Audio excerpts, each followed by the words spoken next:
बच्चों, आज मैं आपसे बात करूंगा कक्षा 11 व्यवसाय अध्ययन के अध्याय 9 लघु व्यवसाय एवं उद्यमिता के दीर्घ उत्तरात्मक प्रश्नों पर। आइए प्रारंभ करते हैं दीर्घ उत्तरात्मक प्रश्न।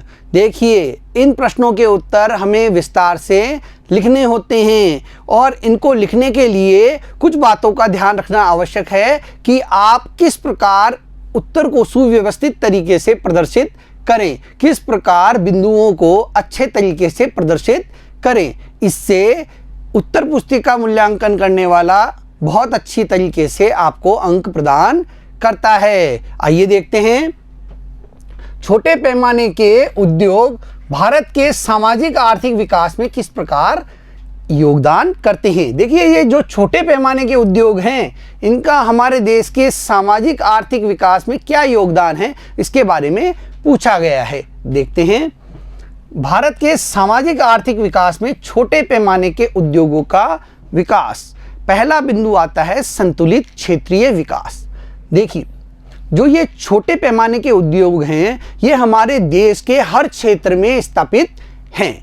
छोटे छोटे एरियो में ये स्थापित हैं, सुदूर क्षेत्रों में ये फैले हुए हैं, जिससे उस क्षेत्र का आर्थिक विकास होता है। उस क्षेत्र में पाए जाने वाले श्रम को रोजगार प्राप्त होता है, उनको वेतन प्राप्त होता है और इससे उनका जीवन स्तर सुधरता है, उस क्षेत्र का आर्थिक विकास भी होता है। देश के संतुलित क्षेत्रीय विकास में लघु उद्योगों का योगदान उल्लेखनीय है। भारत में लघु उद्योग देश की औद्योगिक इकाइयों का 95% है। जो औद्योगिक इकाइयां हैं, उनमें लघु औद्योगिक इकाइयां कितनी हैं? 95% हैं। दूसरा है रोजगार के अधिक अवसर। देखिए, ये जो क्षेत्र है, कृषि के बाद सबसे अधिक रोजगार देने वाला क्षेत्र है। लघु उद्योगों में कृषि के बाद सबसे अधिक लोगों को रोजगार प्राप्त होता है। आइए, लघु उद्योग कृषि के बाद मानव संसाधनों के दूसरे सबसे बड़े नियोक्ता हैं। ये रोजगार के अधिक अवसर प्रदान करते हैं, इसलिए इन्हें अधिक श्रम तथा कम पूंजी नियोग वाला माना जाता है। इसमें श्रम तो अधिक है, लोगों को रोजगार तो अधिक मिलता है, लेकिन पूंजी का कम निवेश इनमें होता है। लोग अपनी निजी पूंजी से, थोड़ी सी पूंजी से अपना व्यवसाय चलाते हैं और लोगों को रोजगार प्रदान करने का कार्य करते हैं। अगला बिंदु है उत्पादों की आपूर्ति करना। ये ऐसे उत्पादों की आपूर्ति करते हैं जो उपभोक्ता खरीदते हैं, उपभोक्ता की आवश्यकता की वस्तुओं का ये उत्पादन करते हैं। आइए, लघु उद्योग कई प्रकार के उत्पादों की आपूर्ति करते हैं, जिनमें कई उपभोक्ता वस्तुएं होती हैं, जैसे सिले सिलाए वस्त्र, हौजरी का सामान, स्टेशनरी का सामान, साबुन व डिटर्जेंट महत्वपूर्ण हैं। निर्मित की गई जटिल वस्तुओं में बिजली तथा इलेक्ट्रॉनिक सामान, इलेक्ट्रो चिकित्सीय उपकरण, इलेक्ट्रॉनिक शिक्षण सहायक सामग्री, वातानुकूलन उपकरण, औषधियाँ, कृषि औजार व उपकरण तथा कई अन्य इंजीनियरिंग उत्पाद सम्मिलित होते हैं। ये कुछ उपभोक्ता वस्तुएं भी तैयार करते हैं और कुछ इलेक्ट्रॉनिक आइटम भी तैयार करते हैं। कुछ जटिल जो उपकरण होते हैं, उन उत्पादों को भी तैयार करते हैं और छोटे छोटे स्तर पर ये उद्योग बहुत अधिक मात्रा में स्थापित हैं। औद्योगिक विकास करना। देखिए, चूंकि ये सरल उत्पादों का निर्माण करते हैं और कई बार तो ये बड़े उद्योगों के लिए आवश्यक वस्तुओं का भी निर्माण करते हैं, इससे देश के आर्थिक प्रगति में बहुत सहयोग मिल रहा है। लघु उद्योग सरल प्रौद्योगिकी का प्रयोग करके सरल उत्पादों का उत्पादन करते हैं और स्थानीय स्तर पर स्थानीय रूप से उपलब्ध संसाधनों, सामग्री तथा श्रम दोनों पर निर्भर होते हैं। ये स्थानीय स्तर पर जो संसाधन उपलब्ध हैं, जो कच्चा माल स्थानीय स्तर पर उपलब्ध है, जो श्रम स्थानीय स्तर पर उपलब्ध है, उसका प्रयोग करके ये उत्पादन को बढ़ाने का कार्य करते हैं। देश में कहीं भी स्थापित किए जा सकते हैं, साथ ही इन्हें देश में कहीं भी स्थापित किया जा सकता है। ये देश के हर कोनों में फैले हुए हैं, चाहे गांव हो चाहे शहर हों, बिना किसी स्थानीय बाधा के दूर दूर तक फैले होते हैं। इसलिए औद्योगिकीकरण के लाभ प्रत्येक क्षेत्र द्वारा प्राप्त किए जा सकते हैं। इसलिए हर क्षेत्र का औद्योगिक विकास तेजी से हो रहा है, हर क्षेत्र को रोजगार प्राप्त हो रहा है, क्योंकि वहां पर छोटे उद्योग बड़े पैमाने पर स्थापित किए जा रहे हैं। उद्यमिता का विकास करना, देखिए जो लघु उद्योग है ये लोगों की उद्यमिता का भी विकास कर रहे हैं, नए नए लोगों को नए नए अवसर प्रदान हो रहे हैं, जिससे लोग अधिक से अधिक संख्या में अपने छोटे उद्योग स्थापित कर रहे हैं। आइए, लोगों के अविकसित कौशलों व प्रतिभा को व्यवसाय विचार की ओर विनिर्दिष्ट किया जा सकता है। इन्हें एक लघु व्यवसाय प्रारंभ करने हेतु अत्यल्प पूंजी निवेश, बहुत कम पूंजी निवेश, लगभग शून्य औपचारिकताओं के साथ वास्तविकता में परिवर्तित किया जा सकता है। लोगों के पास योजनाएं तो होती है, लेकिन वो उन योजनाओं को आगे बढ़कर काम में नहीं लेते। लेकिन इसके द्वारा, लघु व्यवसायों के द्वारा, लघु उद्योग के द्वारा उनकी इस गुण को, नया व्यवसाय, नया उपक्रम स्थापित करने की बात को आगे बढ़ाया जा सकता है, क्योंकि उसमें कम निवेश होता है और स्थानीय औपचारिकताएं, शून्य औपचारिकताओं के माध्यम से उन्हें आगे बढ़ाया जा सकता है। कम लागत मूल्य पर उत्पादन, जो लघु उद्योग होते हैं वो स्थानीय स्तर पर उपलब्ध संसाधनों का प्रयोग करते हैं, जिससे उनकी लागत बहुत कम आती है और इसी कारण जो उत्पादन होता है वो कम लागत मूल्य पर होता है। आइए देखते हैं बच्चों, स्थानीय उपलब्ध संसाधन कम खर्चीले होते हैं, उनको कम खर्च करके प्राप्त किया जा सकता है। कम ऊपरी व्ययों के कारण लघु उद्योगों की स्थापना एवं परिचालन लागत भी कम होती है, इन पर खर्चा भी कम होता है, इन उपक्रमों की स्थापना बहुत आसान हो जाती है। लघु उद्योगों को उत्पादन की कम लागतों का लाभ मिलता है, जिससे उनकी प्रतिस्पर्धात्मक क्षमता में वृद्धि होती है, प्रतिस्पर्धा करने की क्षमता बढ़ जाती है, क्योंकि उनकी जो लागतें होती है वो कम होती हैं। इस कारण से वो वस्तु का मूल्य भी कम निर्धारित कर सकते हैं। अगला देखते हैं बच्चों, सही समय पर अवसरों का लाभ उठाना। देखिए, लघु उद्योगों का आकार क्या होता है? छोटा होता है और इसमें किसी अन्य व्यक्ति का हस्तक्षेप नहीं होता। इस कारण से इनको फैसला लेने में देरी नहीं होती। ये सही अवसर पर सही निर्णय लेकर उस अवसर का लाभ उठा लेते हैं। संगठनों का आकार छोटा होने के कारण कई लोगों से सलाह किए बिना ही त्वरित वह समय पर निर्णय लिए जा सकते हैं, त्वरित गति से निर्णय लिए जा सकते हैं, सही समय पर निर्णय लिए जा सकते हैं। सही समय पर नए व्यवसाय अवसरों को जीता जा सकता है और सही समय पर लिए गए निर्णय से व्यवसाय को आगे बढ़ाया जा सकता है, व्यवसाय के अवसरों का लाभ उठाया जा सकता है। बच्चों आगे देखते हैं, प्रश्न नंबर 2, ग्रामीण भारत में लघु व्यवसाय की भूमिका की व्याख्या कीजिए। देखिए, ग्रामीण भारत में लघु व्यवसाय की क्या भूमिका है, इस पर इस प्रश्न में पूछा गया है। ग्रामीण भारत में लघु व्यवसाय की भूमिका, गांव के लोग अधिकांशतः खेतीबाड़ी मजदूरी पर ही निर्भर रहते हैं और खेती में ही बहुत अधिक लोगों को रोजगार भी प्राप्त है। लेकिन खेती के अलावा भी अगर उन्हें मौका मिलता है तो वे अन्य कार्यों में काम करने के लिए तैयार रहते हैं। वे छोटे छोटे उद्योगों के माध्यम से स्थानीय स्तर पर उपलब्ध संसाधनों का प्रयोग करके अच्छा उत्पादन करने के लिए तैयार रहते हैं। आइए देखते हैं बच्चों, ग्रामीण परिवार खेतीबाड़ी व कृषि मजदूरी की परंपरागत ग्रामीण गतिविधियों के साथ साथ वाणिज्य, निर्माण, सेवाओं में समवेतन रोजगार, स्वरोजगार जैसी कई प्रकार की गैर कृषि गतिविधियों में भागीदार बन सकते हैं। वे रोजगार, समवेतन रोजगार, वेतन पर रोजगार व स्वरोजगार, खुद के रोजगार जैसी कई गैर कृषि गतिविधियों में भी भागीदार बन सकते हैं और बनते भी हैं। ग्रामीण एवं छोटे पैमाने के उद्योगों को महत्व देना भारत की औद्योगिक नीति का सदैव से ही, विशेष रूप से द्वितीय पंचवर्षीय योजना के बाद से महत्वपूर्ण, इस पर क्या है, सरकार द्वारा ध्यान दिया गया। हर पंचवर्षीय योजना में अब लघु व कुटीर उद्योगों, ग्रामीण उद्योगों पर विशेष बल दिया जाने लगा है।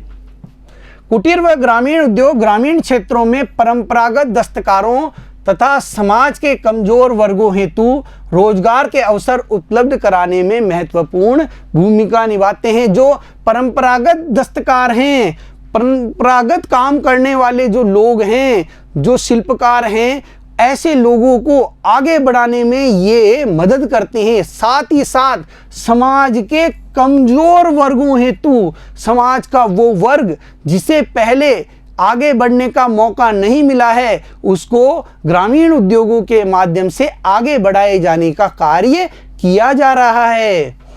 ग्रामीण एवं लघु उद्योगों का विकास ग्रामीण जनसंख्या के रोजगार की खोज में शहरी क्षेत्रों में प्रवासन को भी रोक सकता है। जो गांव के लोग रोजगार के लिए शहरों में आ रहे हैं, उस गतिविधि को रोकने के लिए भी ये ग्रामीण उद्योग बहुत महत्वपूर्ण भूमिका निभा रहे हैं। गांव में ही जब लोगों को रोजगार प्राप्त हो जाएगा तो वो शहरों की ओर पलायन नहीं करेंगे। गरीबी तथा बेरोजगारी की समस्या दूर करने में भी सहायता मिलती है। देखिए, जब गांव में ही रोजगार मिल जाएगा तो उसे मजदूरी वेतन मिलेगा, वेतन मजदूरी मिलने पर उसका जीवन स्तर सुधरेगा, गरीबी दूर होगी और बेरोजगारी की समस्या पर भी रोक लगेगी। ये उद्योग कई अन्य सामाजिक आर्थिक पहलुओं में भी योगदान देते हैं, जैसे आय की असमानता को कम करना, उद्योगों का अलग अलग क्षेत्रों में विकास करना, यानी संतुलित क्षेत्रीय विकास होना, अर्थव्यवस्था के अन्य क्षेत्रों से संयोजन, और जो अन्य क्षेत्र हैं उनसे भी इनका संयोजन बना रहता है।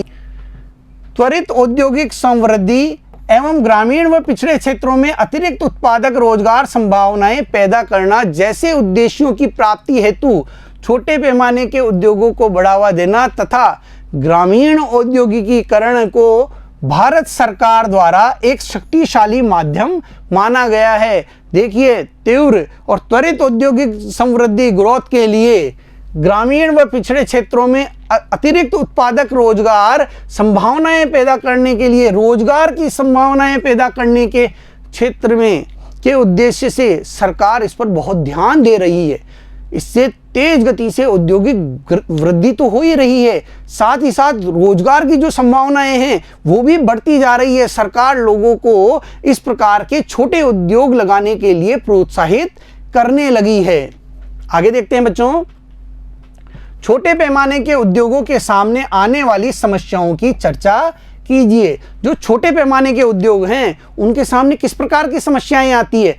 बच्चों, छोटे पैमाने के उद्योगों के सामने बहुत सारी समस्याएं हैं, जिनमें सबसे बड़ी समस्या जो है वह है वित्त की समस्या, पैसे की समस्या, क्योंकि निजी संसाधनों से जुटाई गई पूंजी कम होती है और व्यवसाय चलाने के लिए बहुत अधिक मात्रा में पूंजी की आवश्यकता होती है।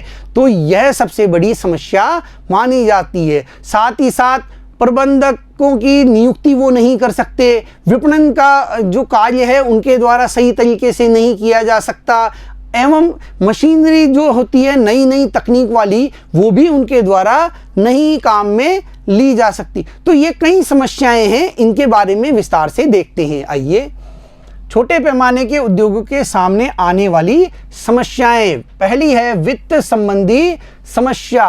पर्याप्त वित्त की अनुपलब्धता छोटे पैमाने के उद्योगों के सामने आने वाली गंभीर समस्याओं में से एक है। वित्त की समस्या के कारण कई समस्याएं जन्म लेती है। ये स्थानीय वित्तीय स्रोतों पर बहुत अधिक निर्भर होते हैं तथा साहूकारों द्वारा किए गए शोषण का शिकार बनते हैं। स्थानीय स्तर पर जो वित्तीय स्रोत होते हैं उनके ऊपर ये बहुत ज़्यादा निर्भर करते हैं। सेठ साहूकारों से ये क्या है कर्जा लेते हैं और फिर बाद में धीरे धीरे उनके शोषण का शिकार होते चले जाते हैं।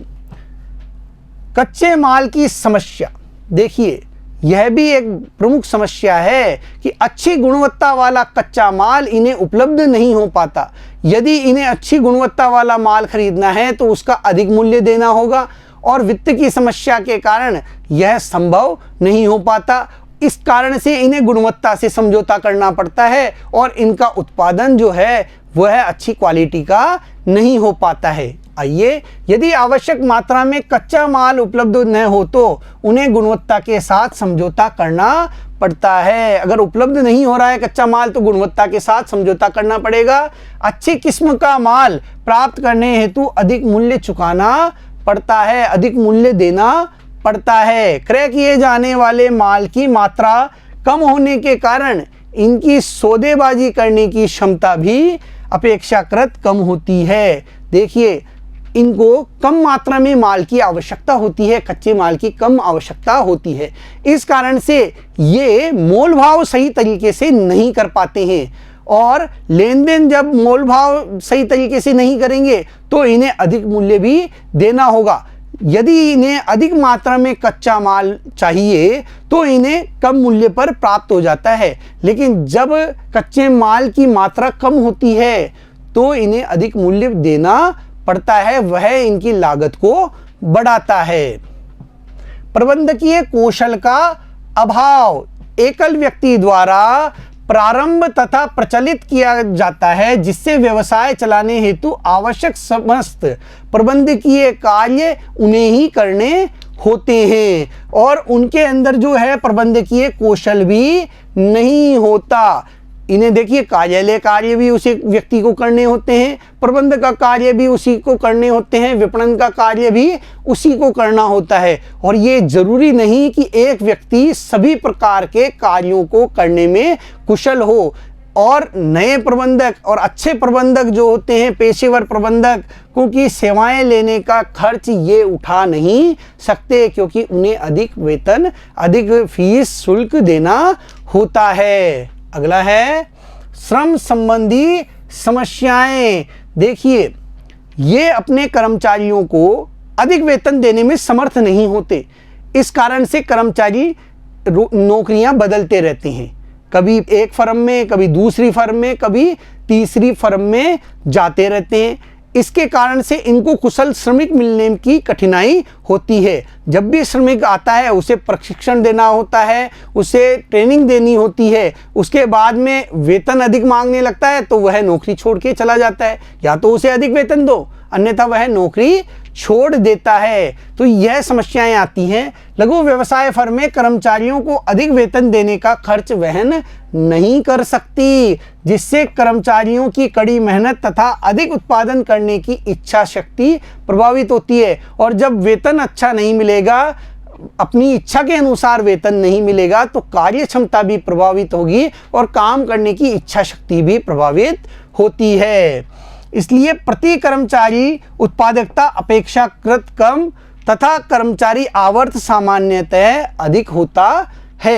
कर्मचारी आवर्त होता रहता है। लघु उद्योगों में कर्मचारी आते हैं, फिर दूसरे उद्योग की ओर चले जाते हैं, तो नए कर्मचारी भर्ती करने होते हैं, उन्हें प्रशिक्षण देना होता है। तो इस प्रकार से ये कार्य चलता ही रहता है।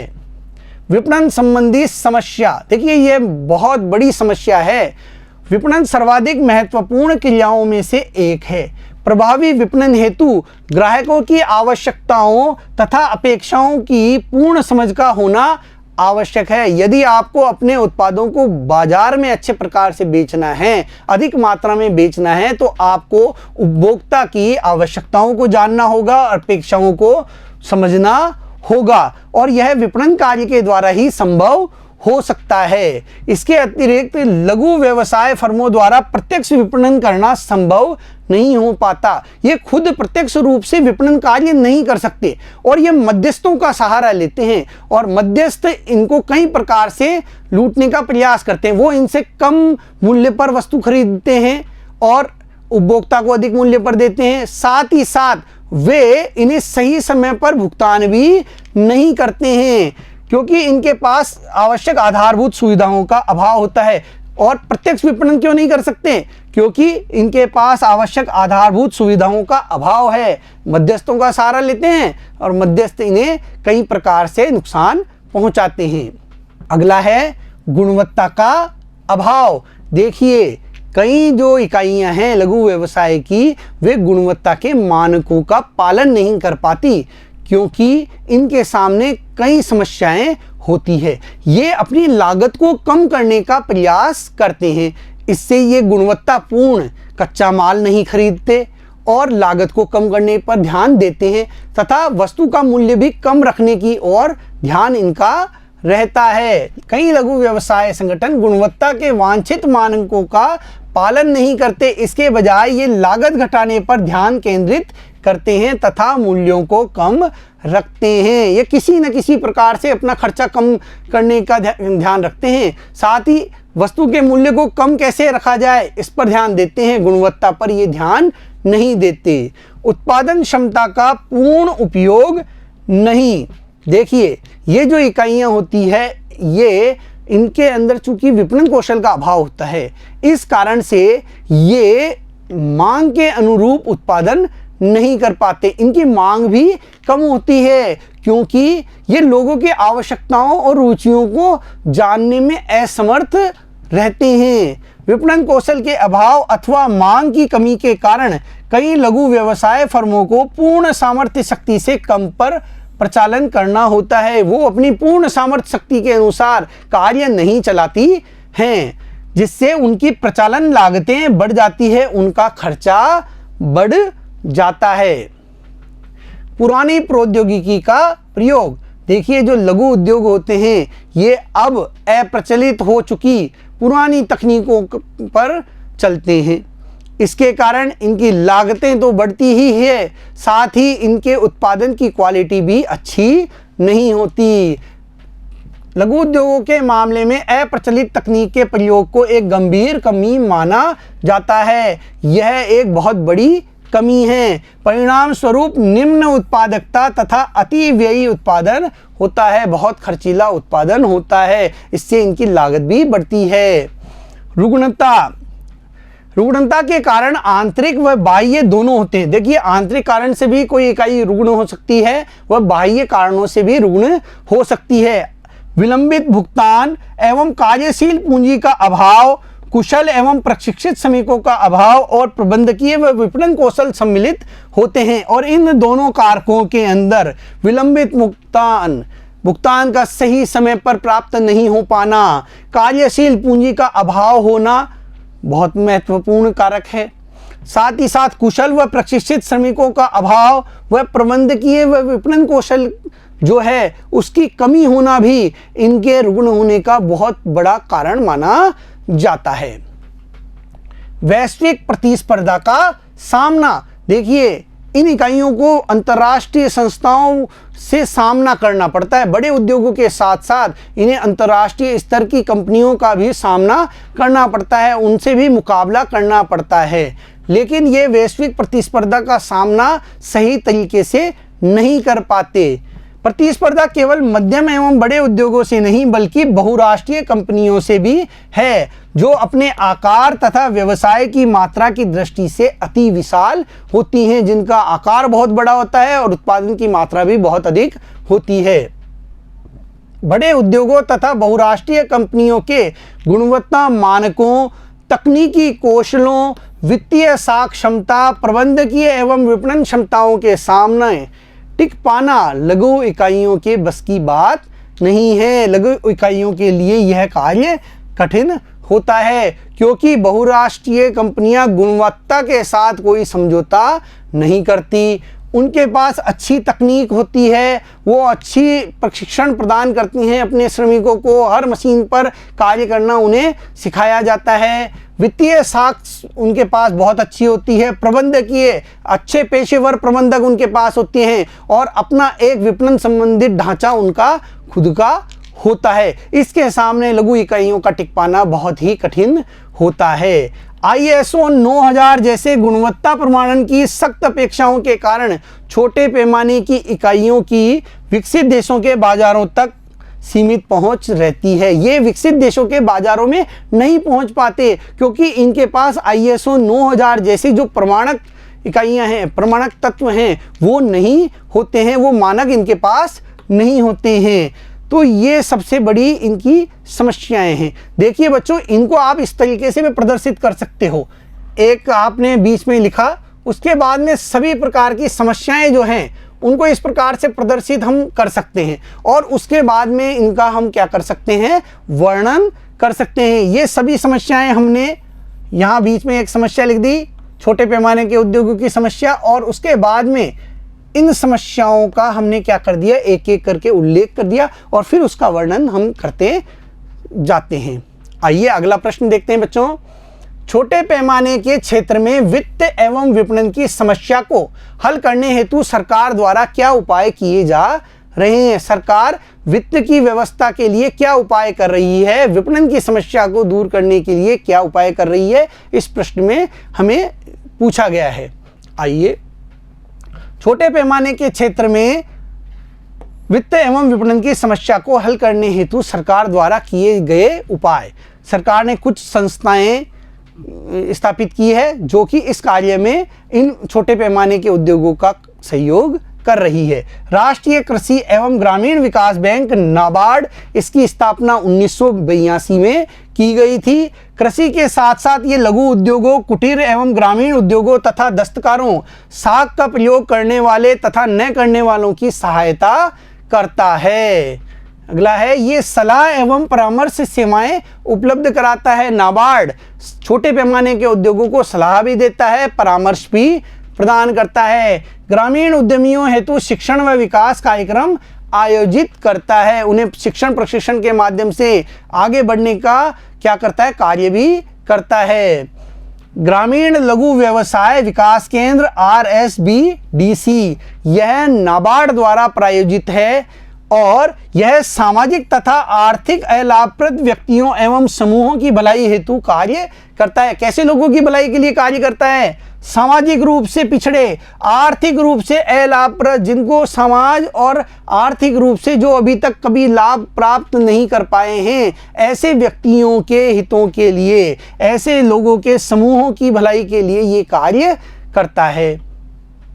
ये विभिन्न व्यापारों जिनमें खाद्य प्रसंस्करण, मोमबत्ती बनाना, अगरबत्ती बनाना तथा गैर परंपरागत भवन निर्माण सामग्री निर्माण सम्मिलित है पर ध्यान देता है। इनमें बड़ी संख्या में ग्रामीण बेरोजगारों व महिलाओं को शामिल करते हैं। ग्रामीण बेरोजगारों और महिलाओं पर विशेष ध्यान दिया जाता है। राष्ट्रीय लघु उद्योग निगम NSIC, इसकी स्थापना 1955 में की गई। देश में लघु व्यवसाय इकाइयों की समृद्धि को बढ़ावा, सहायता व प्रोत्साहन की दृष्टि से महत्वपूर्ण कार्य ये संस्था करती है। आसान किराया क्रय शर्तों पर स्वदेशी एवं आयातित मशीनों की आपूर्ति। देखिए, किराया क्रय शर्तें यानी जब तक किस वस्तु का किराया आप देते रहेंगे तब तक दे सकते हैं, उसके बाद आप उसे खरीद भी सकते हैं। जब आपने पूरा किराया दे दिया, उसके मूल्य के बराबर किराया दे दिया है, तो उसे आप क्रय भी कर सकते हैं। आसान किराया क्रय शर्तों पर स्वदेशी, देश में बनी हुई तकनीक व आयातित दूसरे देशों से मंगाई हुई मशीनों की यह क्या करता है, आपूर्ति करता है। इसी प्रकार स्वदेशी व आयातित कच्चे माल की प्राप्ति, आपूर्ति तथा वितरण का कार्य भी इसके द्वारा किया जाता है। लघु व्यवसाय इकाइयों के उत्पादों का निर्यात तथा निर्यात योग्यता का विकास करना। जो लघु व्यावसायिक इकाइयां हैं, उनके निर्यात क्षमता को बढ़ाने का कार्य भी इस निगम द्वारा किया जाता है। यह सलाहकारी एवं परामर्शदात्री सेवाएं भी प्रदान करता है। अगला है ग्रामीण एवं महिला उद्यमिता विकास। देखिए, इसके नाम से ही जाहिर है, ग्रामीण और महिला उद्यमिता विकास, गांव के और महिलाओं की अंदर उद्यमिता का विकास करने का कार्य इसके द्वारा किया जाता है। सहायक व्यवसाय वातावरण को बढ़ावा देना तथा संस्थागत एवं मानवीय सामर्थ्यों का निर्माण करना इसका प्रमुख उद्देश्य है, जिससे ग्रामीण लोगों, महिलाओं की उद्यमिता पहलों को प्रोत्साहन व सहायता मिल सके। ग्रामीण लोगों और महिलाओं में जो उद्यमिता का गुण है उसे बढ़ाया जा सके। ऐसे व्यवसाय वातावरण का निर्माण करना जो ग्रामीण व महिला उद्यमियों की पहलों को प्रोत्साहित करे। उद्यमी उत्साह व उत्पादकता बढ़ाने हेतु आवश्यक मानवीय व संस्थागत क्षमताओं को बढ़ावा देना इसका प्रमुख कार्य है। महिला उद्यमियों को प्रशिक्षण पुस्तिका उपलब्ध कराना तथा उन्हें प्रशिक्षण देना। देखिए, महिला उद्यमियों को प्रशिक्षण के माध्यम से आगे बढ़ाने में योगदान देना इसका प्रमुख कार्य माना जाता है। अन्य परामर्शदात्री सेवाएं उपलब्ध कराना तथा उन्हें आगे बढ़ने के लिए, उद्यम स्थापित करने के लिए प्रेरित करने के लिए परामर्शदात्री सेवाएं भी इसके द्वारा प्रदान की जाती है। परंपरागत उद्योगों के पुनरुद्धार हेतु निधि की योजना स्फूर्ति 2005, यह योजना 2005 में परंपरागत उद्योगों के विकास के लिए प्रारंभ की गई थी। परंपरागत उद्योगों को और उपयोगी तथा प्रतिस्पर्धी बनाने हेतु तथा उनके संपोषणीय विकास को सुगम बनाने हेतु, उनके पोषण को यानी उन्हें वित्त भी प्राप्त हो, उन्हें संसाधन भी प्राप्त हो, इसको सुगम बनाने हेतु इस योजना को प्रारंभ किया गया। और इसके मुख्य उद्देश्य क्या हैं? देश के विभिन्न भागों में परंपरागत उद्योगों के समूह विकसित किए जाएं, यानी देश की जो अलग अलग भाग हैं वहाँ जो परंपरागत उद्योग हैं उन्हें आगे बढ़ाने का कार्य किया जाए, उनके समूह बनाकर उन्हें आगे बढ़ाया जाए। इन्हें प्रतिस्पर्धी बनाया जाए, लाभप्रद बनाया जाए, संपोषणीय बनाने हेतु अभिनव व परंपरागत कौशल निर्माण करना, प्रौद्योगिकी तकनीकी में सुधार करना तथा सार्वजनिक निजी भागीदारी विकसित करना, बाजार सूचना विकसित करना। बाजार सूचना के अभाव में ये परंपरागत उद्योग आगे नहीं बढ़ पाते, तो इन्हें बाजार सूचना प्रदान करना, सार्वजनिक निजी भागीदारी इनके विकास के लिए सुनिश्चित करना भी इसका कार्य है। परंपरागत उद्योगों में संपोषणीय रोजगार अवसरों का निर्माण करना और इन उद्योगों में रोजगार के अवसर अधिक से अधिक उत्पन्न हों, इसके लिए भी कार्य किया जाता है। जिला उद्योग केंद्र DIC 1 मई 1978 को जिला उद्योग केंद्र प्रारंभ किए गए, जो जिला स्तर पर औद्योगिकीकरण की समस्याओं को एक सम्मिलित रूप में देखते हैं। जिला स्तर पर उद्योगों के सामने आने वाली समस्याओं को जिला उद्योग केंद्र द्वारा सुलझाने का प्रयास किया जाता है, उनका हल निकालने का प्रयास किया जाता है। उपयुक्त योजनाओं की पहचान, व्यवहार्यता रिपोर्ट तैयार करना, साख हेतु व्यवस्था करना, मशीनें व उपकरण, कच्चे माल का प्रावधान तथा अन्य विस्तार सेवाएं इन केंद्रों द्वारा की जाने वाली मुख्य क्रियाएं हैं। ये उपयुक्त योजनाओं की पहचान करते हैं कि कौन सी योजना सही है। मान लीजिए किसी उद्यम ने कोई योजना तैयार की है, तो उस उद्यमी की वह योजना सही है या नहीं है, इसकी पहचान करना, उसकी व्यवहार्यता से संबंधित रिपोर्ट तैयार करना, साख की व्यवस्था कराना, मशीनें एवं उपकरण, कच्चे माल का प्रावधान करना, साथ ही साथ अन्य विस्तार जैसे विपणन प्रबंधन संबंधी सेवाएं भी प्रदान करने का कार्य जिला उद्योग केंद्र द्वारा किया जाता है। अगला प्रश्न है, पिछड़े व पहाड़ी क्षेत्रों में उद्योगों हेतु सरकार द्वारा कौन कौन से प्रेरक उपलब्ध कराए गए हैं? सरकार द्वारा पिछड़े एवं पहाड़ी क्षेत्रों में उद्योगों के लिए क्या कार्य किया जा रहा है? वो पिछड़ी जनजातियों, पहाड़ी क्षेत्रों के औद्योगिक विकास के लिए सरकार ने कई कदम उठाए हैं। बहुत सारी समितियों का गठन भी सरकार द्वारा किया गया है, जो पिछड़े क्षेत्रों की पहचान कर सके तथा संतुलित क्षेत्रीय विकास के अत्यंत कठिन विशाल कार्य को करने के लिए योजनाएं भी सुझा सके। पिछड़े तथा पहाड़ी क्षेत्रों के उद्योगों के लिए निम्नलिखित कुछ सामान्य प्रोत्साहन प्रदान किए जा रहे हैं।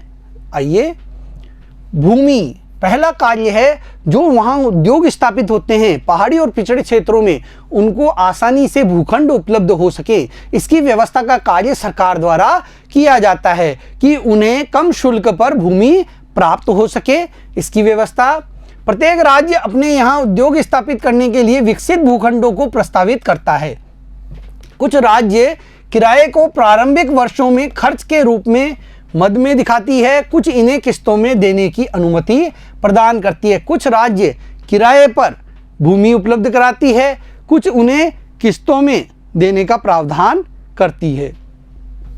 विद्युत, देखिए कई राज्यों द्वारा ऐसे उपक्रमों के लिए विद्युत कुछ वर्षों के लिए निःशुल्क देने का प्रावधान किया गया है और कुछ राज्यों द्वारा 50% शुल्क लिया जाता है। कुछ राज्यों द्वारा इन उद्योगों को 50% की रियायती दर से विद्युत की आपूर्ति कराई जाती है। तो कुछ राज्यों में उद्योगों को शुरू करने के लिए प्रारंभिक वर्षों में, शुरू के वर्षों में छूट प्रदान करते हैं। जल, देखिए इसमें भी वही बात है, कुछ राज्य ऐसे क्षेत्रों में उद्योग स्थापित करने वाले उद्यमियों को निशुल्क जल प्रदान करते हैं कुछ वर्षों के लिए, उसके बाद में उनसे शुल्क लिया जाता है। कुछ राज्यों में 50% शुल्क के साथ उन्हें जल सुविधा उपलब्ध कराई जाती है। राज्यों द्वारा 50% छूट के साथ बिना लाभ अथवा हानि के आधार पर जल की आपूर्ति की जाती है, अथवा शुरू के 5 वर्षों तक जल खर्च की छूट या रियायत दी जाती है। बिक्री कर, देखिए इन्हें करमुक्त रखा जाता है, प्रारंभिक वर्षों में इन्हें करमुक्त रखा जाता है। कुछ राज्यों ने करों में पूरी छूट भी दे रखी है, कुछ राज्यों ने 5 वर्षों तक छूट दे रखी है। समस्त केंद्र शासित राज्यों में औद्योगिक इकाइयां बिक्री करों से मुक्त की गई है, जबकि राज्य इस छूट को 5 वर्षों तक बढ़ा सकते हैं। राज्य बिक्री कर में छूट 5 वर्षों तक देते हैं, केंद्र शासित प्रदेशों में यह प्रारंभ पूरे वर्षों के लिए छूट प्रदान की गई है। चुंगी, देश के अधिकांश राज्यों में चुंगी को समाप्त कर दिया गया है। ऐसे क्षेत्रों में लगने वाले उद्योगों पर किसी प्रकार का चुंगी कर नहीं लगता है। कच्चा माल, राज्यों में कच्चा माल जैसे सीमेंट, लोहा, स्टील आदि के आवंटन में पिछड़े क्षेत्रों में स्थापित उद्योगों को प्राथमिकता दी जाती है। इन इकाइयों को वरीयता प्रदान की जाती है। वित्त, राज्यों में ऐसे क्षेत्रों में स्थापित उद्योगों की स्थायी संपत्तियों के निर्माण के लिए रियायती दरों पर ऋण भी प्रदान किया जाता है। रियायती दर पर ऋण देने को भी प्रस्तावित किया जाता है। कई राज्यों में राज्य सरकारें पिछड़े और पहाड़ी क्षेत्रों में उद्योग स्थापित करने वाले उपक्रमों को प्रारंभिक वर्षों में ब्याज मुक्त ऋण उपलब्ध कराती है। कुछ 5 वर्षों तक कोई ब्याज नहीं लेती और कई राज्य ऐसे हैं जिनमें लंबी अवधि तक भी किसी भी प्रकार का कोई ब्याज ऐसे ऋणों पर नहीं वसूला जाता। औद्योगिक भू संपत्ति, कुछ राज्य पिछड़े क्षेत्रों में भू संपत्ति की स्थापना को भी प्रोत्साहन प्रदान करते हैं।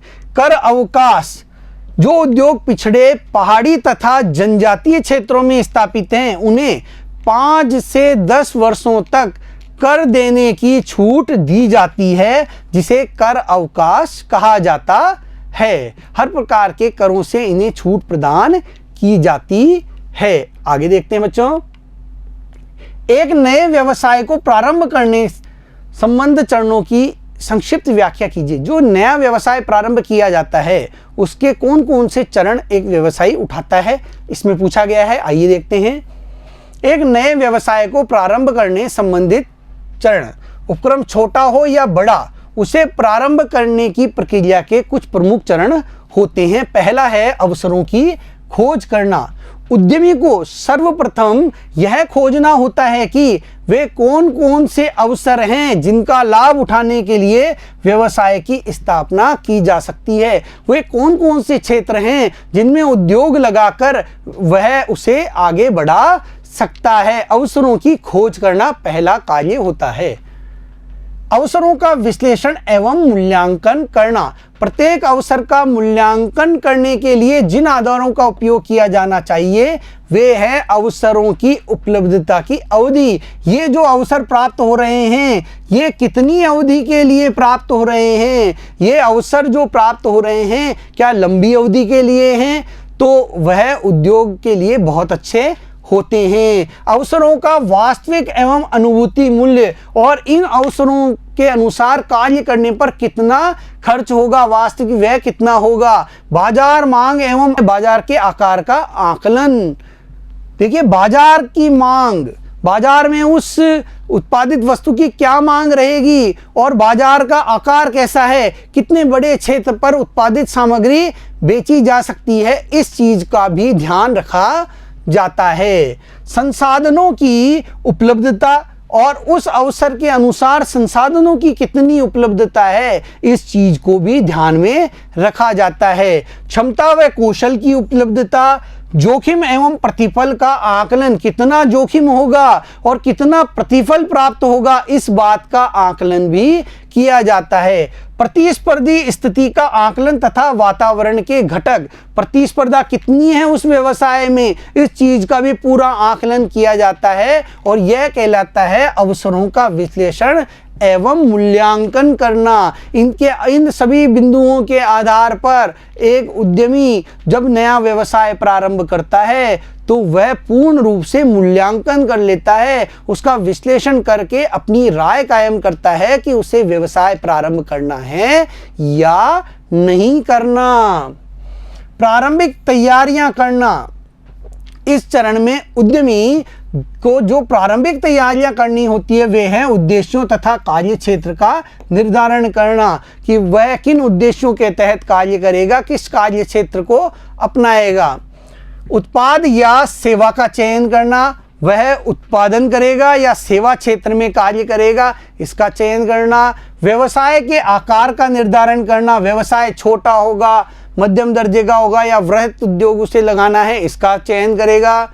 स्वामित्व के प्रारूप का चयन, वह यह भी देखेगा कि वह एकल स्वामित्व के आधार पर इकाई स्थापित करेगा, साझेदारी पे करेगा, या वह संयुक्त पूंजी कंपनी का निर्माण करने के लिए अग्रसर हो रहा है, वह स्वामित्व के प्रारूप का भी चयन करेगा, स्थान का निर्धारण करेगा, साथ ही साथ प्रारंभिक अनुबंध भी वह करता है और यह सब उसकी प्रारंभिक तैयारियों के अंतर्गत आता है। व्यावसायिक योजना का निर्माण करना, देखिए व्यावसायिक योजना के निर्माण में जिन योजनाओं का निर्माण किया जाता है वे है आधारभूत योजना, उत्पादन, वित्तीय, विपणन, कार्यालय तथा सेवा वर्गीय योजना आदि इसमें सम्मिलित होती है। उत्पादन कैसे किया जाएगा, वित्तीय आवश्यकताओं की पूर्ति कहाँ से होगी, विपणन किस प्रकार से किया जाएगा, कार्यालय में कितने आदमी होने चाहिए, किस प्रकार से कार्यालय कहाँ स्थापित होगा, कैसे कार्य करेगा, और सेवा वर्गीय जो कर्मचारी होंगे उनके बारे में योजनाएं उसे बनानी होती है। उपक्रम संरचना का निर्माण करना, नए व्यवसाय की व्यावसायिक योजना के अनुरूप ही व्यवसाय की संरचना के निर्माण हेतु कुछ प्रमुख कदम इस प्रकार के उठाए जाते हैं। पंजीयन या समावेलन की पूरी करना, भाई पंजीयन करवाना है तो उसे पूरा करना है या समावेलन को पूरा करना। आवश्यक संसाधनों एवं सुविधाओं की व्यवस्था करना, जो भी आवश्यक संसाधन हैं, मानवीय संसाधन, भौतिक संसाधन, वित्तीय संसाधन, उन आवश्यकताओं को पूरा करना, ऐसी सुविधाएं उसे इकट्ठी करनी पड़ेगी। कर्मचारियों की व्यवस्था करना, आंतरिक संगठन संरचना का निर्माण करना व विपणन व्यवसाय करना आदि इसके प्रमुख कार्यों के अंतर्गत आ जाते हैं, जो कि उपक्रम संरचना के निर्माण के समय उसे करने होते हैं। वित्तीय व्यवस्था करना, देखिए महत्वपूर्ण कार्य है वित्त की व्यवस्था करना, किस स्रोत से वह वित्त लेगा जो कि उसके व्यवसाय के लिए बहुत अच्छा है, इसका चयन करना बहुत महत्वपूर्ण होता है। प्रारंभिक सुविधाओं एवं संसाधनों के लिए प्रारंभिक कोषों की व्यवस्था, उद्यमी अपने निजी स्रोतों, देखिए वह प्रारंभिक जो व्यवस्था है वो अपने निजी स्रोतों व वित्तीय संस्थाओं से प्राप्त पूंजी आदि से करता है। यदि निजी स्रोत पर्याप्त नहीं है तो उन्हें संबंधियों, बैंकों, उद्यम पूंजीपतियों व वित्तीय संस्थाओं से ऋण लेना पड़ता है, वह अन्य संस्थाओं से ऋण लेकर अपना काम करता है। व्यवसाय प्रारंभ करना, व्यवसाय प्रारंभ करना महत्वपूर्ण कदम है। व्यवसाय की शुरुआत करने के लिए उठाए गए कदमों का महत्व वही होता है जबकि व्यवसाय की शुरुआत हो जाए। जब व्यवसाय शुरू हो जाएगा तो ही इससे पहले उठाए गए सभी कदमों का परिणाम प्राप्त होता है। प्रक्रिया के इस चरण में उपयुक्त सभी कदमों को उठाने के पश्चात व्यवसाय को प्रारंभ किया जाता है। इस चरण में व्यवसाय को प्रारंभ करने का कार्य एक व्यक्ति द्वारा किया जाता है। अगला प्रश्न देखते बच्चों, उद्यमिता एवं आर्थिक विकास के बीच संबंध की प्रकृति की जांच कीजिए। उद्यमिता और आर्थिक विकास, उद्यमिता एवं आर्थिक विकास किसी व्यक्ति द्वारा अपना व्यवसाय प्रारंभ करने की प्रक्रिया क्या कहलाती है? उद्यमिता कहलाती है। इसे हमने बहुत अच्छे तरीके से पढ़ा है बच्चों। उद्यमी को स्वरोजगार उपलब्ध कराने के साथ साथ उद्यमिता अन्य दोनों आर्थिक क्रियाओं रोजगार तथा पेशा को भी काफ़ी हद तक सृजन तथा विस्तार के अवसर उपलब्ध कराती है। इससे उद्यमिता एक देश के संपूर्ण आर्थिक विकास हेतु महत्वपूर्ण बन जाती है। रोजगार और पैसे जैसी अन्य आर्थिक क्रियाओं का भी इसके द्वारा सृजन होता है, उनका विकास करने का, विस्तार करने के अवसर उपलब्ध होते हैं। यही कारण है कि जो उद्यमिता है वो देश के आर्थिक विकास में बहुत महत्वपूर्ण भूमिका अदा करती है। उद्यमी के रूप में जन्म लेने की तुलना में उद्यमी बनने की महत्वाकांक्षा के साथ उद्यमिता को अपनाना निश्चित रूप से बेहतर है। देखिए, वर्तमान समय में इस अवधारणा को माना जाने लगा है कि उद्यमी जन्म नहीं लेते बल्कि उद्यमी तैयार किए जाते हैं। शिक्षण और प्रशिक्षण के माध्यम से उद्यमी तैयार किए जाते हैं।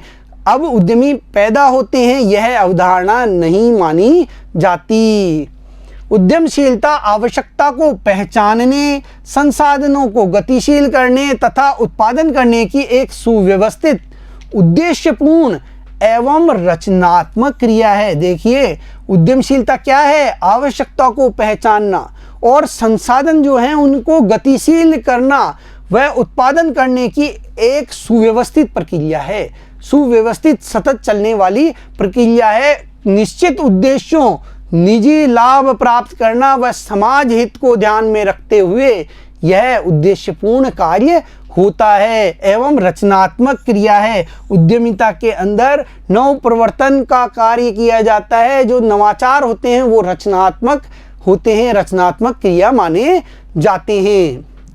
विकासशील देश को विकास की प्रक्रिया की शुरुआत करने के लिए उद्यमियों की आवश्यकता होती है और वहीं विकसित देशों को अपने देश के विकास की गति को निरंतर बनाए रखने के लिए उद्यमिता की आवश्यकता होती है। उद्यमिता भारत को एक बहुत बड़ी आर्थिक शक्ति बनने की ऊंचाइयों की ओर ले जा सकती है और उद्यमिता के द्वारा भारत एक अच्छी आर्थिक शक्ति बन सकता है। आर्थिक विकास की प्रक्रिया के संबंध में, व्यवसाय उपक्रम के संबंध में उद्यमियों द्वारा किए जाने वाले कार्यों से ही उद्यमिता की आवश्यकता उत्पन्न होती है। अगला प्रश्न है 8वां। स्पष्ट कीजिए कि एक व्यक्ति द्वारा उद्यमिता को जीवन वृत्ति के रूप में चुनने के निर्णय को अभिप्रेरणा तथा सामर्थ्य कैसे प्रभावित करते हैं। आइए देखते हैं बच्चों। उद्यमिता सहज रूप से प्रकट नहीं होती। किसी व्यक्ति में जो उद्यमिता का गुण है वह स्वतः ही प्रकट नहीं हो जाता। काफ़ी सीमा तक यह व्यक्ति और वातावरण के बीच बातचीत की गतिशील प्रक्रिया का परिणाम है।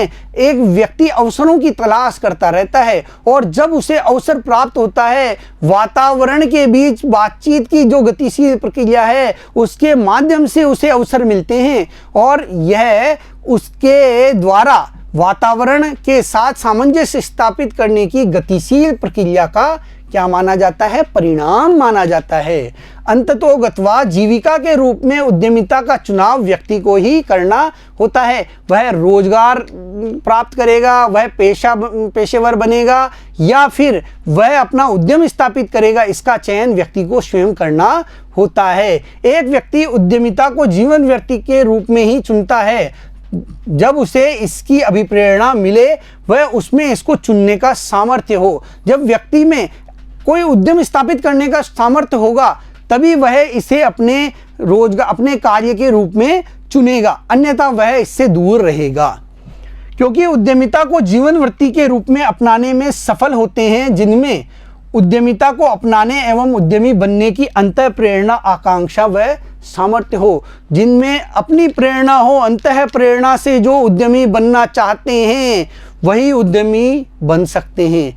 वही जिनमें आकांक्षा हो कुछ करने की, कुछ नया करने की, अपना उपक्रम स्थापित करने की, तो ही वो आगे बढ़ सकते हैं। जिनमें सामर्थ्य होता है कुछ अच्छा करने का, कुछ नया करने का, वही उद्यमी बन पाते हैं।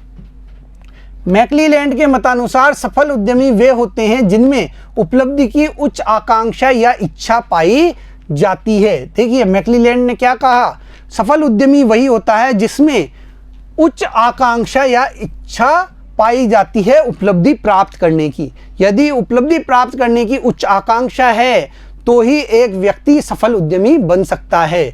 इसके अतिरिक्त ऐसे लोगों की सत्ता प्राप्ति की आकांक्षा या इच्छा अर्थात दूसरों को नियंत्रित तथा प्रभावित करने की इच्छा या प्रेरणा भी इन्हें उद्यमी बनने तथा उद्यमिता को अपनाने हेतु प्रेरित करती है। दूसरों को प्रभावित करने की यदि क्षमता है, योग्यता है, इच्छा है तो यह भी उसे उद्यमी बनने के लिए प्रेरित करती है। इस प्रकार स्पष्ट है कि प्रभावित करने की इच्छा या प्रेरणा भी उन्हें उद्यमी बनने तथा उद्यमिता को अपनाने हेतु प्रेरित करती है। दूसरों को प्रभावित करने की जो इच्छा होती है वह भी उद्यमी बनने के लिए क्या करती है, प्रेरणा प्रदान करती है, उद्यमिता अपनाने हेतु प्रेरित करती है। देखिए कैसे लोग उद्यमी बनते हैं, जिनमें अंदर से प्रेरणा हो, जो अंदर से स्व प्रेरित हो, उनमें आकांक्षा हो, सामर्थ्य हो, वे उद्यमी बनते हैं, उद्यमिता को अपनाते हैं। आइए इस प्रकार स्पष्ट है कि उद्यमिता को जीवन वृत्ति के रूप में लोग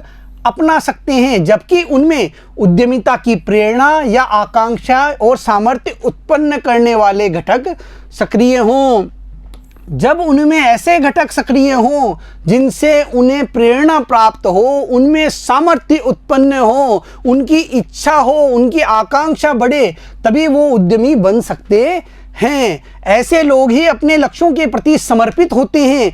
वे किसी भी चुनौतीपूर्ण लक्ष्य को प्राप्त करने एवं समस्याओं को हल करने में रुचि लेते हैं और जब वो समस्याओं को हल करने में रुचि लेते हैं, उन समस्याओं के समाधान को ढूंढने में प्रयास लगाते हैं तो वे अंततः सफल भी होते हैं। जो समस्याओं से घबरा जाता है वो सफल नहीं होता, लेकिन जो समस्याओं का समाधान ढूंढता है अंततः वो सफलता प्राप्त कर लेता है। आइए बच्चों अगला प्रश्न देखते हैं। भारत सरकार की स्टार्टअप योजना की विशेषताओं की चर्चा कीजिए। स्टार्टअप योजना के बारे में भारत सरकार क्या कार्य कर रही है, भारत सरकार की जो स्टार्टअप इंडिया योजना है वह किस प्रकार महत्वपूर्ण है, इस पर आगे देखते हैं। भारत सरकार की स्टार्टअप योजना की प्रमुख विशेषताएं। उद्यमिता संस्कृति को बढ़ावा देना। इस योजना स्टार्टअप इंडिया योजना का महत्वपूर्ण कार्य है उद्यमिता संस्कृति को बढ़ावा देना, नए नए उद्यमियों को तैयार करना, समाज में उद्यमिता मूल्यों को अंतर्निविष्ट करना एवं उद्यमशीलता के प्रति लोगों की मानसिकता को प्रभावित करना, लोगों में उद्यमिता के प्रति, अपना उद्यम स्थापित करने के प्रति रुचि जागृत करना, उन्हें उद्यमिता के गुण प्रदान करना, उनको शिक्षण प्रशिक्षण के माध्यम से आगे बढ़ने के लिए प्रेरित करना इसका प्रमुख उद्देश्य रहा है। युवाओं को उद्यमी बनने हेतु आकर्षित करना तथा उद्यमशीलता की प्रक्रिया के बारे में जागरूकता उत्पन्न करना। लाभप्रद, अधिमानी तथा व्यवहार्य जीविका के रूप में उद्यमशीलता का ध्यान करने हेतु शिक्षित युवाओं, वैज्ञानिकों तथा शिल्प विज्ञानियों को अभिप्रेरित करके अति सक्रिय स्टार्टअप को प्रोत्साहित करना। देखिए किन किन लोगों को, शिक्षित युवाओं, वैज्ञानिकों और शिल्प विज्ञानियों को अभिप्रेरित करके उन्हें लाभप्रद, अधिमानी और व्यवहार्य जीविका के साधन के रूप में उद्यमिता को अपनाने के लिए प्रेरणा प्रदान करना इस योजना का कार्य रहा है। स्टार्टअप से पूर्व, प्रारंभिक स्तर तथा स्टार्टअप के पश्चात सहित उद्यमशीलता विकास के प्रारंभिक चरण को बल देना तथा उपक्रमों की संवर्धि करना। स्टार्टअप से पहले, उसके प्रारंभिक स्तर में और उसके बाद में, स्टार्टअप स्थापित हो जाने के बाद आने वाली समस्याओं को समाधान प्रदान करना, यह इस योजना के अंतर्गत किया जाने वाला प्रमुख कार्य था। यह इस योजना की प्रमुख विशेषता रही है कि यह उद्यमियों को जो स्टार्टअप खड़ा करने से पहले कई जानकारियां प्रदान करता है, उनकी जो अवसर हैं उनको ढूंढने में उनकी मदद करता है, सही अवसर चयन करने में उनकी सहायता करता है, उनकी वित्तीय परामर्शदाता के रूप में उनका सहयोग करता है, उनके व्यवसाय को पालने के लिए, उनके व्यवसाय को आगे बढ़ाने के लिए, पोषण प्रदान करने के लिए कार्य करता है। कम प्रतिनिधित्व वाले लक्षित समूहों जैसे महिलाओं, सामाजिक रूप से आर्थिक रूप से पिछड़े समाजों, सामाजिक रूप से और आर्थिक रूप से जो पिछड़े हुए समाज हैं, उन समाजों, अनुसूचित जातियों तथा अनुसूचित जनजातियों की विशिष्ट आवश्यकताओं को पूरा करके उद्यमों संबंधी आपूर्ति का विस्तृत आधार देना। देखिए क्या होता है, जो महिलाएं हैं, सामाजिक और आर्थिक रूप से जो पिछड़े समाज हैं, उन लोगों के पास वित्तीय संसाधन नहीं है, उन लोगों के पास उद्यम स्थापित करने के संबंध में पूर्ण जानकारी का अभाव होता है। उनके पास योग्यता तो हो सकती है, लेकिन उस योग्यता को किस प्रकार काम में लिया जाए इसकी जानकारी नहीं होती। इस संबंध में यह स्टार्टअप योजना जो है वह उन्हें प्रेरित करती है, उनमें उद्यमिता के गुणों का विकास करती है और उन्हें उद्यम संबंधी जो भी आवश्यक आपूर्ति है उसको आधार प्रदान करती है। कम प्रतिनिधित्व वाले क्षेत्रों को सम्मिलित करने हेतु सूची स्तंभ में सबसे निचले स्तर पर जनसंख्या की आवश्यकता को समझने हेतु स्थायी विकास करना इस योजना की प्रमुख विशेषता रही है।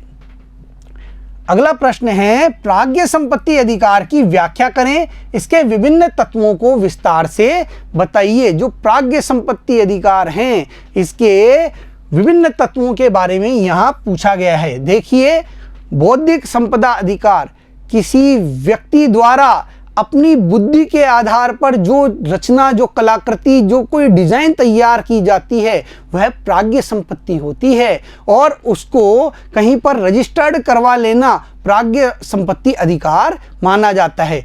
पुस्तक लिखी, उस पर अधिकार प्राप्त कर लिया कॉपीराइट का, तो वह कोई भी अन्य व्यक्ति उस पुस्तक की नकल नहीं कर सकता, उसकी प्रतिलिपि तैयार नहीं कर सकता। फिल्म के कॉपीराइट्स होते हैं, गाने के कॉपीराइट्स होते हैं, इसी प्रकार कोई आविष्कार किया गया, उसका पेटेंट करवा लिया गया हो, तो यह जो है एक अधिकार प्रदान करता है, विशेष अधिकार प्रदान करता है मूल रचनाकार को। आइए देखते हैं। प्राज्ञ संपत्ति अधिकार, बौद्धिक संपदा अधिकार, जब कोई कल्पना वास्तविक उत्पाद बन जाती है अर्थात प्राज्ञ संपत्ति, तो कोई व्यक्ति उसकी सुरक्षा हेतु भारत सरकार के संबंधित प्राधिकरण को आवेदन जमा कर सकता है। ऐसे उत्पादों पर प्रदत्त कानूनी अधिकारों को प्राज्ञ संपत्ति अधिकार कहते हैं। जो ऐसी संपत्ति होती है जो विचारों से जन्मी है, जो नए विचारों से अपनी बुद्धि के बल, अपनी सोच के बल पर किसी ने सृजित की है, किसी ने उसका निर्माण किया है, किसी ने उस कलाकृति या रचना को सबके सामने प्रस्तुत किया है, तो वह प्राज्ञ संपत्ति होती है और उस पर विशेष अधिकार प्राप्त कर लेना प्राज्ञ संपत्ति अधिकार कहलाता है। प्राज्ञ संपत्ति का तात्पर्य मानवीय विचारों के उत्पादों से है, इसलिए संपत्तियों के अन्य प्रकारों के भांति इनके स्वामी प्राज्ञ संपत्ति को अन्य लोगों को किराए पर दे सकते हैं अथवा बेच सकते हैं। किराए पर भी दिया जा सकता है और बेचा भी जा सकता है, लेकिन प्राज्ञ संपत्ति का अधिकार रखने वाले व्यक्तियों द्वारा। प्राज्ञ संपत्ति को दो मुख्यतः श्रेणियों में वर्गीकृत किया जाता है, औद्योगिक संपत्ति और स्वत्वाधिकार। औद्योगिक संपत्ति में आविष्कार, एकस्व, पेटेंट, व्यापार चिन्ह, ट्रेडमार्क, औद्योगिक अभिकल्प, डिजाइन, भौगोलिक संकेत सम्मिलित हैं, जबकि स्वत्वाधिकार कॉपीराइट में साहित्यिक व कलात्मक कार्य जैसे उपन्यास, कविताएं, नाटक, फिल्में इत्यादि पर विशेषाधिकार सम्मिलित होता है। भारत में पौध विविधता, अर्धचालक, समाकलित परिपथ, अभिन्यास, अभिकल्प, व्यापारिक भेद, परंपरागत ज्ञान भी प्राज्ञ संपत्तियों में सम्मिलित किए जाते हैं। प्राज्ञ संपत्ति अधिकार के तत्व देखिए। कानून, ये कानूनी अधिकार होते हैं जिसके अंतर्गत आपकी उस प्राज्ञ संपत्ति पर जिसको आपने रजिस्टर्ड करवा लिया है वह अन्य लोगों से कानूनी रूप से सुरक्षित हो जाती है। कोई अगर उसका दुरुपयोग करता है, कोई उसका बिना आपकी अनुमति उपयोग करता है, तो आप उस पर कानूनी कार्रवाई कर सकते हैं। प्राज्ञ संपत्ति अधिकार रचयिताओं, प्राज्ञ संपत्ति स्वामियों को प्रदत्त वे कानूनी अधिकार हैं जो संरक्षित विषय सामग्री को दूसरों के द्वारा प्रयोग करने पर रोक लगाते हैं। यह ज्ञान का कानूनी रक्षक है, यह मौलिक ज्ञान का कानूनी रक्षक माना जाता है। दूसरा है तकनीकी। प्राज्ञ संपत्ति की पूर्वापेक्षा है कि रचना मौलिक होनी चाहिए। देखिए, रचना कैसी होनी चाहिए? मौलिक होनी चाहिए, मूल रूप से तैयार की गई होनी चाहिए। रचयिता द्वारा कुछ नया अस्तित्व में लाया जाना होता है। कुछ नया, जो रचनाकार है उसने कुछ नया अस्तित्व में लाया है, वह कुछ नया लेकर आया है और वह उसकी मौलिक रचना है। प्रौद्योगिकी के संदर्भ में प्राज्ञ संपत्ति अधिकारों के अंतर्गत सूचना प्रौद्योगिकी, ऑटोमोबाइल्स, फार्मास्यूटिकल्स तथा बायोटेक्नोलॉजी के विभिन्न पहलू सम्मिलित होते हैं। अगला है व्यवसाय एवं अर्थशास्त्र। देखिए, जो प्राज्ञ संपत्ति अधिकार होते हैं वे उद्योगों के विकास में अपना महत्वपूर्ण योगदान देते हैं। उद्यमी जब अपने उत्पाद, अपनी रचनाओं, अपनी डिजाइन्स का पेटेंट करवा लेते हैं, अपनी उन्हें विशेष अधिकार प्राप्त कर लेते हैं, तो वे डिजाइन्स, वे उत्पाद अन्य किसी द्वारा तैयार नहीं किए जा सकते। इससे उन्हें प्रतिस्पर्धा में सहायता मिलती है। उनमें उनके सामने किसी भी प्रकार की कोई प्रतिस्पर्धा नहीं रह पाती। आइए देखते हैं प्राज्ञ संपत्ति अधिकारों के मूल तत्व उद्योग के विकास तथा व्यवसायों की सफलता में सहायता करते हैं। प्राज्ञ संपत्ति अधिकार व्यवसायों के स्वामियों को अधिकार प्रदान करते हैं और ये अधिकार, प्राज्ञ संपत्ति अधिकार द्वारा व्यवसाय के स्वामियों को अधिकार प्राप्त होता है जिन्होंने अपने उत्पादों, अपने आविष्कारों को इन प्राज्ञ संपत्ति अधिकारों के अंतर्गत रजिस्टर्ड करवाया होता है। बच्चों, आज हमने इस वीडियो में निबंधात्मक प्रश्नों को देखा। अगले वीडियो में फिर मिलेंगे।